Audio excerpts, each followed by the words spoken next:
नमस्कार, माझे नाव कोमल संतोष पोकळे. मी निंबोडी अहिल्यानगर या गावातून आहे आणि मी अमृत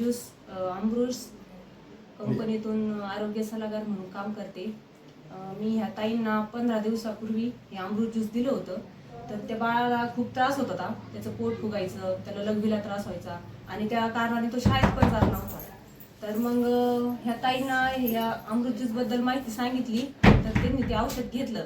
तर आपण ताईंना विचारू की त्यांना किती रिझल्ट आलाय या अमृत ज्यूसचा आणि त्यांना किती खर्च लागला आणि परत त्यांना हे औषध घेऊन कसं वाटतं हे त्यांना विचारू आपण ताईंना. त्यांच्या आई आहेत त्या. ताई, तुम्हाला कसं वाटतंय अमृत ज्यूस घेतल्यानंतर? त्याला एकदम म्हणजे भारी फरक पडलाय नाही का 15 दिवसात. आणि तुम्हाला खर्च किती लागला होता? आम्हाला 4-5 वर्षापासून त्याला म्हणजे जवळजवळ 4-5 लाख रुपये घातले आम्ही नाही का. म्हणजे नगरमधले अख्खे दवाखाने ते आम्ही सगळे म्हणजे बघितले, पण त्याला काही फरक पडत नव्हता. आणि मग आता तो शाळेत जातोय? आता शाळेत जातोय मस्त आणि जेवतोय सगळं पद्धतशीर सगळं चालू. तुम्हाला कसं वाटतंय अमृत ज्यूस घेतल्याबद्दल? भारी वाटते, सगळ्यांनी घ्यायला पाहिजे. हा.